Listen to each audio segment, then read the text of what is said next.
The real Prajaakeeya ಮೂಲಕ ನಟ Upendra ಪ್ರತ್ಯಕ್ಷರಾಗಿದ್ದಾರೆ. GBA local ಎಲೆಕ್ಷನ್ಗೆ ಮುನ್ನ ಪ್ರಜಾಕಿಯ ಮತ್ತೆ ಆಕ್ಟಿವ್ ಆಗ್ತಾರೆ. ಹೊಸ ಆಪ್ ಮೂಲಕ ಆಡಳಿತ ಬದಲಾವಣೆಗೆ ಉಪೇಂದ್ರ ಹೆಜ್ಜೆ ಇಡ್ತಾ ಇದ್ದಾರೆ. ಜನರು ಪ್ರಜಾಕಿಯ ಮಧ್ಯೆ ನೇರ ಸಂಪರ್ಕಕ್ಕೆ ಉಪಿ ಹೊಸ ವೇದಿಕೆಯನ್ನು ಸೃಷ್ಟಿ ಮಾಡ್ತಾ ಇದ್ದಾರೆ. ಉಪೇಂದ್ರ ಅವರಿಂದ the real Prajaakeeya model ಪ್ರದರ್ಶನವಾಗಿದೆ. Internet ಮೂಲಕ ಜನರೊಂದಿಗೆ ನಿರಂತರ ಸಂಪರ್ಕಕ್ಕೆ ಪ್ರಯತ್ನ ಮಾಡ್ತಾ ಇರುವಂತದ್ದು. ಪ್ರಜಾಕಿಯ ಪಕ್ಷವನ್ನ ಮತ್ತೆ ಜನರ ಮುಂದೆ ತಂದ ನಟ ಉಪೇಂದ್ರ. ಪ್ರಜಾಕಿಯ ಕೋಮಾದಲ್ಲಿ ಇಲ್ಲ, ಆ ರೀತಿ ನೋಡುವವರು ಕೋಮಾದಲ್ಲಿ. ಜಾಲತಾಣ ಕಮೆಂಟ್ಸ್ ನೋಡಿ ನಮ್ಮ ಪಕ್ಷದ ಬಗ್ಗೆ ನಿರ್ಧಾರವನ್ನ ಮಾಡಬೇಡಿ. ನಾನು ಎಲೆಕ್ಷನ್ ನಲ್ಲಿ ನಿಲ್ಲಬಾರದು ಅಂತೇನಿಲ್ಲ, ಜನಕ್ಕೆ ಮೊದಲು ಅವಕಾಶ. ಈಗಿನ ಕಾಲದಲ್ಲಿ ನೇರವಾಗಿ ಮಾತಾಡಿದ್ರೆ ಲೆಫ್ಟು ರೈಟು ಅಂತ ಹೇಳ್ತಾರೆ. ಇದು ರಾಜಕೀಯ ಪಕ್ಷ ಅಲ್ಲ, ಇದು ಪ್ರಜಾಕೀಯ ಪಕ್ಷ. ಉಪಿ ಮರು ಸ್ಪಷ್ಟನೆ ಮಾಡ್ತಾ ಇದ್ದಾರೆ. ಆದ್ರೆ ನಾನು ಈ ಲೆಫ್ಟ್ ಅಲ್ಲ ರೈಟು ಕೂಡ ಅಲ್ಲ, ಎಲ್ಲ ಬಿಟ್ಟು ಸ್ಟ್ರೈಟ್ ಆಗಿದ್ದೀನಿ ಅಂತ. ನಾನು ಇಂಡಿಪೆಂಡೆಂಟ್ ಆಗಿ ಡಿಫರೆಂಟ್ ಆಗಿ ಪ್ಲಾನ್ ಮಾಡಿದ್ದೀನಿ. ನಮ್ಮ ಪ್ರಜಾಕೀಯ ಕನಸುಗಳನ್ನ ಬೆಚ್ಚಿಟ್ಟಂತಹ ನಟ ನಿರ್ದೇಶಕ ಉಪೇಂದ್ರ. ದಿ ರಿಯಲ್ ಪ್ರಜಾಕಿಯ ಮೂಲಕ ನಟ ಉಪೇಂದ್ರ ಇದೀಗ ಮತ್ತೆ ಪ್ರತ್ಯಕ್ಷರಾಗಿರುವಂಥದ್ದು. ಸೊ ಎಲ್ಲೋ ಒಂದ್ ಕಡೆ ಪ್ರಜಾಕಿಯ ಪಕ್ಷ ಸೈಲೆಂಟ್ ಆಗೋಯ್ತಾ? ಏನೂ ಕೂಡ ಅಪ್ಡೇಟ್ಸ್ ಇಲ್ವಲ್ಲ.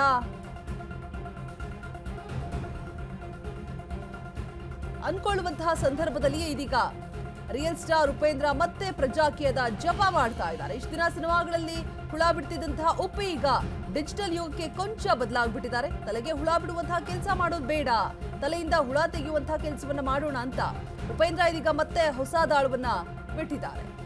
ಸಾಕಷ್ಟು ಕುತೂಹಲ ಕೂಡ ಇದೆ ಆ ಆಪ್ ನಲ್ಲಿ ಏನೇನೆಲ್ಲ ಇದೆ ಅಂತ ಹೇಳ್ಬಿಟ್ಟು.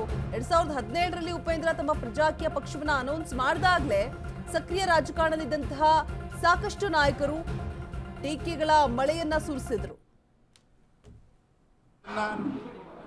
ಇದನ್ನು ನಾನು ಹೇಳೋದಕ್ಕಿಂತ ದಯವಿಟ್ಟು ಈ ಪ್ರಜಾಕೀಯ.in ಅಂತ ಇವಾಗ ಅದೊಂದು ವೆಬ್ಸೈಟು ಮತ್ತು ಆ್ಯಪ್ ಆಗು ಬರುತ್ತದು ಐಫೋನಲ್ಲಿ ಆ್ಯಂಡ್ರಾಯ್ಡಲ್ಲಿ. ದಯವಿಟ್ಟು ಒಂದು 10 ನಿಮಿಷ ಟೈಮ್ ಕೊಟ್ಟು ಅದನ್ನು ಟೋಟಲಾಗಿ ನೋಡಿ, ಅವಾಗ ನಿಮಗೆಲ್ಲವೂ ನಿಮಗೆ ಅರ್ಥ ಆಗ್ಬಿಡುತ್ತೆ. ಅದು ಯಾವ ರೀತಿ ಒಬ್ಬ ಸಿಟಿಸನ್ ಆಗಿ ಅದರೊಳಗೆ ಹೆಂಗೆ ಪಾರ್ಟಿಸಿಪೇಟ್ ಮಾಡ್ಬೋದು, ನೀವು ಹೆಂಗೆ ಒಳಗಡೆ ಬರ್ಬೋದು, ಆಮೇಲೆ ನಿಮ್ಮ ಏರಿಯಾನ ಹೆಂಗೆ ಚೂಸ್ ಮಾಡ್ಕೊಬೋದು. ನೀವು ಒಂದು ಗ್ರಾಮ ಪಂಚಾಯತಿಯಿಂದ ಹಿಡಿದು ಒಂದು ಕಾರ್ಪೊರೇಷನ್ ಎಲೆಕ್ಷನಿಂದ ಹಿಡಿದು ಪ್ರತಿಯೊಂದು ಊರಿಗೂ, ಇವನ್ MLA MP ಎಲ್ಲ ಕಾನ್ಸ್ಟಿಟ್ಯೂಷನಿಂದ ಹಿಡಿದು ಪ್ರತಿಯೊಂದು ಕೂಡ ಅದು ಡ್ರಾಪ್ ಡೌನ್ ಆಗುತ್ತೆ. ಅದರಲ್ಲಿ ನೀವು ಚೂಸ್ ಮಾಡಿ ನಿಮ್ಮ ಏರಿಯಾ ಸೆಲೆಕ್ಟ್ ಮಾಡಿ ನಿಮ್ಮ ಇಶ್ಯೂಸ್ನ ರೈಸ್ ಮಾಡ್ಬೋದು. ಆಮೇಲೆ ಅಲ್ಲಿ ನಿಮಗೆ ಯಾರು ಆಸ್ಪಿರೆಂಟ್ ನಿಂತಿದ್ದಾರೆ ಅನ್ನೋದು ಗೊತ್ತಾಗುತ್ತೆ, ಆಕಾಂಕ್ಷಿಗಳು ಯಾರು ಬಂದಿದ್ದಾರೆ ಅನ್ನೋದು ಗೊತ್ತಾಗುತ್ತೆ. ಅವರು ನಿಮಗೆ ಡೈರೆಕ್ಟಾಗಿ ನಿಮ್ಗೆ ಕನೆಕ್ಟ್ ಆಗ್ತಾರೆ. ಯಾಕಂದರೆ ಆಸ್ಪಿರೆಂಟ್ಸ್ ಇದರಲ್ಲಿ, ಆಕಾಂಕ್ಷಿಗಳು ಇದರಲ್ಲಿ ಒಂದು ಇದು ಮಾಡಿದ್ದೀವಿ. ಅವ್ರ ಆಕಾಂಕ್ಷಿ ಏನು ಮಾಡ್ತಾನೆ, ನಾನು ಈ ಟೈಮಿಂದ ಈ ಟೈಮಲ್ಲಿಗೆ ವೀಡಿಯೋ ಕಾಲ್ ಬರ್ತೀನಿ, ನಿಮ್ಮ ಜೊತೆ ಮಾತಾಡ್ತೀನಿ, ಫೇಸ್ಬುಕ್ ಲೈವ್ ಬರ್ತೀನಿ, ಇನ್ಸ್ಟಾಗ್ರಾಮ್ ಲೈವ್ ಬರ್ತೀನಿ, ಡೈರೆಕ್ಟಾಗಿ ಮೀಟ್ ಮಾಡ್ತೀನಿ ಒಂದು ಜಾಗದಲ್ಲಿ ಅಂತಲೂ ಇನ್ಫಾರ್ಮೇಷನ್ ಕೊಟ್ಟಿರ್ತಾರೆ. ಆ ಟೈಮಲ್ಲಿ ನೀವು ಮೀಟ್ ಮಾಡಿ, ಅಥವಾ ನೀವು ಮೀಟ್ ಮಾಡೋಕ್ಕಾಗಿಲ್ಲ ಮನೇಲಿ ಕೂತ್ಕೊಂಡೇ ಮಾತಾಡ್ಬೋದು, ಮೆಸೇಜ್ ಮಾಡ್ಬೋದು, ಎಲ್ಲವೂ ಇರುತ್ತೆ ನಿಮ್ಮ ಕೈಯಲ್ಲಿ. ಇಲ್ಲಿ ನೀವೇ ಸೆಲೆಕ್ಟ್ ಮಾಡ್ತೀರಾ ಅಭ್ಯರ್ಥಿನ, ಜನಗಳೇ ಸೆಲೆಕ್ಟ್ ಮಾಡ್ತಾರೆ. ಇಲ್ಲಿ ಯಾವ ಪಾರ್ಟಿನೂ ಬರೋಲ್ಲ, ಯಾವ ಹೈಕಮಾಂಡು ಬರೋಲ್ಲ, ನಾನು ಬಿ ಫಾರಮ್ ಕೊಡೋದು ಯಾವುದೂ ಇರೋಲ್ಲ. ಇದು ಕಂಪ್ಲೀಟ್ಲಿ ಒಂದು ಟೆಕ್ನಾಲಜಿ ಡ್ರಿವನ್ ಒಂದು ಪಾರ್ಟಿ, ನಿಮ್ಮ ಕೈಲಿರೋಂಥ ಪಾರ್ಟಿ, ಇದು ನಿಮ್ಮ ಪಾರ್ಟಿ. ಓಕೆನಾ? ಇಲ್ಲಿ ನೀವು ಮಾತಾಡ್ಬೋದು, ನೀವು ಸೆಲೆಕ್ಟ್ ಮಾಡ್ಬೋದು, ರೇಟ್ ಮಾಡ್ಬೋದು ಅವನ್ನ. ನೀವು ಸರಿ ಇಲ್ಲ ಅಂದರೆ ನೀವು ಮೈನಸ್ ಮಾರ್ಕ್ ಕೊಡ್ಬೋದು, ಚೆನ್ನಾಗಿದೆ ಅಂದರೆ ಎಕ್ಸಲೆಂಟ್ ಅನ್ಬೋದು. ಅವ್ರು ನೆಕ್ಸ್ಟ್ ಸೆಲೆಕ್ಟ್ ಆದಮೇಲೆ ಎಲೆಕ್ಷನ್ಗೆ ಹೋಗ್ತಾರೆ, ನಿಂತ್ಕೊತಾರೆ, ಅಲ್ಲೂ ನೀವು ಸಪೋರ್ಟ್ ಮಾಡ್ತೀರಾ. ಒಂದಷ್ಟು ಜನಕ್ಕೆ ಹೇಳ್ಬೋದು ನೀವು ಇದು ಎಲಿಜಿಬಲ್ ಆಸ್ಪಿರೆಂಟ್ ಅಂತ. ಆದ್ರ ಮೇಲೆ ಎಲೆಕ್ಟ್ ಆದ್ರ ಮೇಲೆ SOP ಥರ ಕೆಲಸ ಮಾಡಬೇಕು. ಒಂದು ಸ್ಟ್ಯಾಂಡರ್ಡ್ ಆಪ್ರೇಟಿಂಗ್ ಪ್ರೊಸೀಜರ್ ಮಾಡಿದ್ದೀವಿ, ಅದಕ್ಕೆ ಸೈನು ಮಾಡಿ ಅವ್ರು ಎಂಟ್ರಾಗಿರ್ತಾರೆ. ಅದೇ ಥರ ವರ್ಕ್ ಮಾಡಬೇಕು. ಮಾಡಿಲ್ಲ ಅಂದರೆ ಆ ಟೈಮಲ್ಲಿ ಒಂದು ಹೋರಾಟ ಮಾಡಲೇಬೇಕು. ರೈಟ್ ಟು ರೀಕಾಲ್ ಅನ್ನೋದು ಅದನ್ನೇ ಹೇಳ್ತಾ ಇರೋದು. ಸೊ ಇದು ಈ ಥರ ಒಂದು ಆ್ಯಪ್ ಮಾಡಿದ್ದೀವಿ. ಇಷ್ಟು ಸಂಕ್ಷಿಪ್ತವಾಗಿ ಹೇಳಬೇಕು ಅಂದರೆ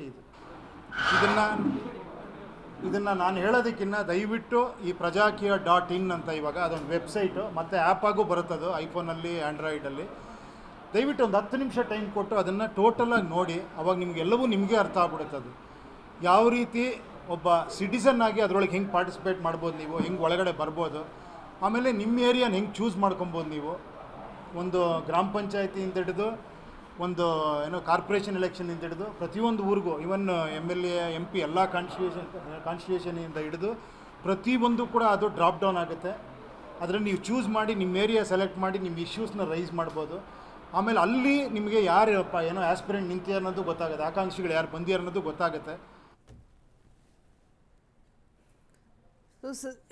ಉಪೇಂದ್ರ ಅವರ ಸ್ಟ್ರಾಟಜಿನೇ ಒಂದು ರೀತಿಯಾಗಿ ವಿಭಿನ್ನವಾಗಿರುತ್ತೆ. ಸೊ ಸಿನಿಮಾಗಳು ಕೂಡ ಒಮ್ಮೆ ಸಿನಿಮಾ ನೋಡಿದ್ರೆ ನಿಜಕ್ಕೂ ಕೆಲವೊಂದು ಬಾರಿ ಅರ್ಥ ಆಗಲ್ಲ, 2 ಸಲ ನೋಡ್ಬೇಕು, 3 ಸಲ ನೋಡ್ಬೇಕು, ಕಂಪ್ಲೀಟ್ ಆಗಿ ನಾವು ಇಡೀ ಸಿನಿಮಾವನ್ನ ಅರ್ಥ ಮಾಡ್ಕೊಳ್ಬೇಕು ಅಂದ್ರೆ ಇಲ್ಲೂ ಕೂಡ ಅದೇ ಆಗಿದೆ. ಅಂದ್ರೆ ಅವರ ಆ ಪ್ಲಾನಿಂಗ್ಸ್ ಆಗಿರ್ಬೋದು, ಸ್ಟ್ರಾಟಜಿ ಆಗಿರ್ಬೋದು, ಅವ್ರ ತಲೆಯಲ್ಲಿ ಏನು ಓಡ್ತಾ ಇದೆ, ಸೊ ನಿಜಕ್ಕೂ ಎಲ್ಲವನ್ನು ಕೂಡ ಸ್ಪಷ್ಟವಾಗಿ ಅರ್ಥ ಮಾಡಿಸುವಂತಹ ಪ್ರಯತ್ನವನ್ನ ಮಾಡ್ತಾ ಇದ್ದಾರೆ. ಎಲ್ಲೋ ಒಂದ್ ಕಡೆ ಸೈಲೆಂಟ್ ಆಗಿತ್ತ ಪ್ರಜಾಕೀಯ ಅಂತ ಅನ್ನುವಾಗ್ಲೇ ಇದೀಗ ಮತ್ತೆ ದಿಢೀರ್ ಅಂತ ಹೊಸ ರೂಪವನ್ನ ಪಡೆದುಕೊಂಡು ನಮ್ಮ ಮುಂದೆ ಬರ್ತಾ ಇದೆ.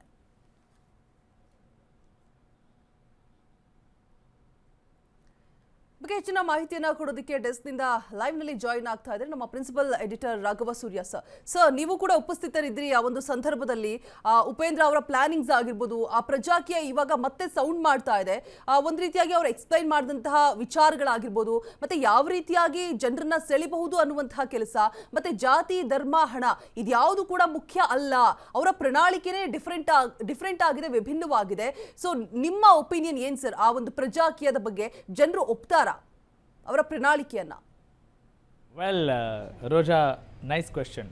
ಬಿಫೋರ್ ಐ ಸೇ ಎನಿಥಿಂಗ್, ನಾನು ನಿಮಗೊಂದು ಪ್ರಶ್ನೆ ಕೇಳೋಕೆ ಇಷ್ಟಪಡ್ತೀನಿ ಈ ಸಂದರ್ಭದಲ್ಲಿ. ಯಾಕಂತ ಹೇಳಿದರೆ ಯಾವಾಗಲೂ ಒಂದು ವರದಿ ಬಂದ ತಕ್ಷಣ ಅಲ್ಲಿ ಹಿಂಗಾಯಿತು, ಏನು ವಿಶ್ಲೇಷಣೆ ಅನ್ನೋದನ್ನು ನಾವು ಮಾಡ್ತಾ ಇರ್ತೀವಿ. ನೀವು ಕೂಡ ಇವತ್ತು ಅದೇ ಸುದ್ದಿಗೋಷ್ಠಿಯಲ್ಲಿ ಹಾಜರಿದ್ರಿ, ಅನೇಕ ಪ್ರಶ್ನೆಗಳನ್ನು ಕೇಳ್ತಾ ಇದ್ರಿ. ಪ್ರಾಮಾಣಿಕವಾಗಿ ಹೇಳಿ, ಈಗ ಈ ಒಂದು ಇಂಟರ್ಚೇಂಜ್ ಮಾಡ್ಕೊಳ್ಳೋಣ. ನಾನು ಕ್ವೆಶನ್ ಕೇಳ್ತೀನಿ. ಈಗ ನೀವು ಎಲ್ಲ ಪತ್ರಕರ್ತರ ಪ್ರಶ್ನೆಗಳನ್ನು ಕೂಡ ನೀವು ಗಮನಿಸಿದ್ರಿ, ನಿಮಗೇನು ಅನ್ನಿಸ್ತು? Then I will start my analysis. ನಿಜಕ್ಕೂ ಸರ್, ಏನಂತ ಹೇಳಿದ್ರೆ ಉಪೇಂದ್ರ ಅವರ ಸಿನಿಮಾ ಗೊತ್ತಿರ್ಬೋದು, ಒಮ್ಮೆ ನೋಡಿದ್ರೆ ನಮಗೆ ಅರ್ಥ ಆಗೋದಿಲ್ಲ, ಮತ್ತೊಮ್ಮೆ ನೋಡ್ಬೇಕು, ಮಗದೊಮ್ಮೆ ನೋಡ್ಬೇಕು. ಸೊ ಇಲ್ಲೂ ಕೂಡ ಅಂದ್ರೆ ಒಂದು ಕ್ಷಣಾರ್ಧಕ್ಕೆ ಅವರ ಏನು ಪ್ಲಾನಿಂಗ್ಸ್ಗಳು, ಅವ್ರು ಏನು ಮಾಡಕ್ ಹೊರಟಿದ್ದಾರೆ, ಏನು ಹೇಳಕ್ ಹೊರಟಿದ್ದಾರೆ ಅನ್ನುವಂಥದ್ದು ನಮಗೆ ಒಂದು ಬಾರಿ ನಾವು ಆಲೋಚನೆ ಮಾಡಿದ್ರೆ ನಿಜಕ್ಕೂ ತಿಳಿಯೋದಿಲ್ಲ.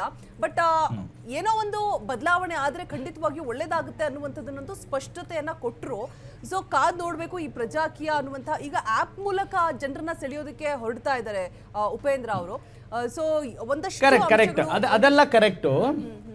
ರೋಜಾ, ನಾನು ನಿಮಗೆ ಕೇಳ್ತಾ ಇದ್ದೀನಿ, ಅಷ್ಟೆಲ್ಲ ಎಕ್ಸ್ಪ್ಲೇನ್ ಮಾಡಿದ ಮೇಲೆ ನಿಮಗಿದ್ದಂಥ ಕನ್ಫ್ಯೂಷನ್ ಏನು, ನಿಮಗೆ ಸಿಕ್ಕಂಥ ಕ್ಲಾರಿಟಿ ಏನು, ಇದು ನಮ್ಮ ಜನರಿಗೆ ಗೊತ್ತಾಗಬೇಕಾಗಿದೆ. ಈ ಸಂಭಾಷಣೆ ಅವ್ರಿಗೆ ಜನರಿಗೆ ಅರ್ಥ ಆದರೆ ಸಾಕು. ನಿಮಗಿರೋ ಕನ್ಫ್ಯೂಷನ್ ಏನು, ನಿಮಗಿರೋ ಕ್ಲಾರಿಟಿ ಏನು? ಓಕೆ ಸರ್, ಏನಂದ್ರೆ ನಮಗೇನು ಕನ್ಫ್ಯೂಷನ್ ಇತ್ತು ಅಂತ ಹೇಳಿದ್ರೆ, ಇವಾಗ ಅಟ್ ಪ್ರೆಸೆಂಟ್ ನಮ್ಮ ರಾಜಕೀಯದಲ್ಲಿ ಒಂದು ಸರ್ಕಾರ ಬರಬೇಕು ಅಂತ ಹೇಳಿದ್ರೆ ಹಣ, ಜಾತಿ, ಧರ್ಮ, ಸೊ ಇವೆಲ್ಲವೂ ಕೂಡ ತುಂಬಾ ಇಂಪಾರ್ಟೆಂಟ್ ಆಗುತ್ತೆ, ತುಂಬಾ ಮುಖ್ಯ ಆಗುತ್ತೆ. ಸೊ ಅದೆಲ್ಲವೂ ಕೂಡ ಬೇಡ, ಅದನ್ನೆಲ್ಲ ಹೊರತುಪಡಿಸಿ ನಾನು ಬೇರೇನೋ ಮಾಡ್ತೀನಿ ಅಂತ ಹೊರಟಿದ್ದಾರೆ. ಇದನ್ನ ಜನ ಒಪ್ತಾರಾ ಅನ್ನುವಂಥ ಕನ್ಫ್ಯೂಷನ್ ಇತ್ತು. ಅವರೊಂದು ಸೂಪರ್ ಅನ್ನುವಂತಹ ಸಿನಿಮಾ ಮಾಡಿದ್ರು ಸರ್, ಅದರಲ್ಲಿ ತುಂಬಾನೇ ಅದ್ಭುತವಾಗಿ ಮೂಡ್ ಬಂತು, ಮತ್ತೆ ಜನ ಅದರಲ್ಲಿರುವಂತಹ ರಾಜಕೀಯ ಬೆಳವಣಿಗೆಗಳನ್ನ ಅಪ್ಕೊಂಡ್ರು. ಸೊ ಅದು ಸ್ಕ್ರೀನ್ ಮೇಲೆ ತೋರಿಸಿದಂತಹ ರೀತಿನ ನಿಜ ಜೀವನದಲ್ಲಿ ಮಾಡೋದಕ್ಕೆ ಹೊರಟಿದ್ದಾರೆ. 2028ಕ್ಕೆ ಏನಾಗುತ್ತೆ ಗೊತ್ತಿಲ್ಲ.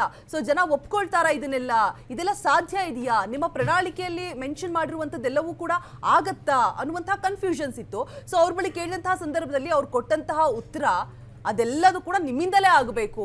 ಪ್ರಜೆಗಳೇ ಪ್ರಭುಗಳು, ಪ್ರಜಾಕೀಯದ ಮೇನ್ ಕಾನ್ಸೆಪ್ಟ್ ಏನಾಗಿರುತ್ತೆ ಅಂತ ಹೇಳಿದ್ರೆ ಪ್ರಜೆಗಳೇ ಪ್ರಭುಗಳು ಅನ್ನುವಂತಹ ಉತ್ತರವನ್ನ ಕೊಟ್ಟರು. ಸೊ ಫೈನಲಿ ಎಲ್ಲವೂ ಕೂಡ ನಿಮ್ಮ ಕೈಯಲ್ಲಿದೆ, ನೀವೇ ಎಲ್ಲದಕ್ಕೂ ಕೂಡ ಹೀರೋ ವಿಲನ್ ಆಗಿರ್ತೀರಾ ಅನ್ನುವಂಥ ಮಾತನ್ನ ಉಪೇಂದ್ರ ಅವರು ಫೈನಲ್ ಆಗಿ ಹೇಳಿದ್ರು ಸರ್. Got it. ಈಗ ಈ ಎಲ್ಲ ವಿಚಾರಗಳನ್ನು ಗಮನಿಸಿ ನಾವು ಜನರಿಗೆ ಒಂದು ಕ್ಲಾರಿಟಿನ ಕೊಡೋ ಪ್ರಯತ್ನ ಪಡೋಣ. ಉಪೇಂದ್ರ ಅವರು ಅಂದ ತಕ್ಷಣನೇ ತಲೆಗೆ ಹುಳ ಬಿಡ್ತಾರೆ.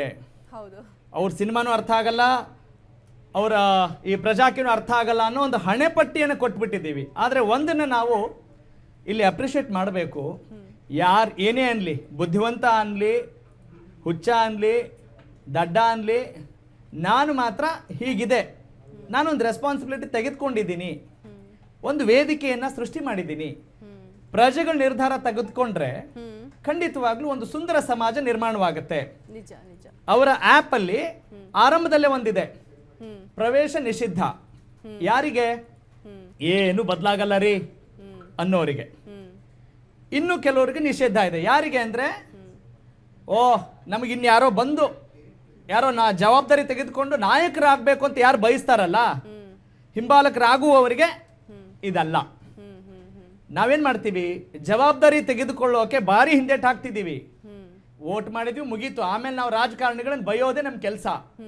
ಹಂಗಾಗೋದು ಬೇಡ ಅನ್ನೋದಾದ್ರೆ, ಈ ಊರು ನನ್ನ ಊರು, ಈ ಮನೆ ನನ್ನ ಮನೆ, ಈ ತಾಲೂಕು ನನ್ನ ತಾಲೂಕು, ಈ ಜಿಲ್ಲೆ ನನ್ನ ಜಿಲ್ಲೆ, ಈ ರಾಜ್ಯ ನನ್ನ ರಾಜ್ಯ, ಈ ದೇಶ ನನ್ನ ದೇಶ ಅನ್ನುವ ಭಾವನೆ ಇರೋದು ನಿಜಕ್ಕೂ ಪ್ರಾಮಾಣಿಕವಾಗಿದ್ರೆ ನಾವು ಜವಾಬ್ದಾರಿ ತೆಗೆದುಕೊಳ್ತೀವಿ.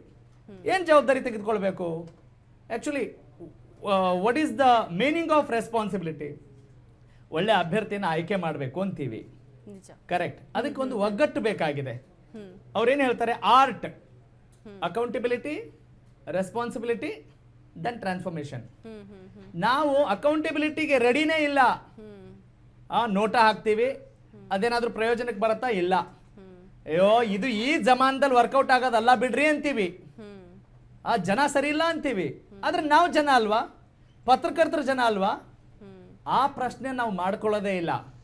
ಪ್ರತಿಯೊಬ್ಬ ಮತದಾರನೂ ಕೂಡ ಜನ ಸರಿ ಇಲ್ಲ ಅಂತ ಹೇಳ್ತಾ ಕೂತ್ಕೊಂಡ್ರೆ ಇನ್ನು ಯಾವಾಗ ಉದ್ಧಾರ ಆಗತ್ತೆ ಅನ್ನೋದು ಪ್ರಮುಖ ಪ್ರಶ್ನೆ.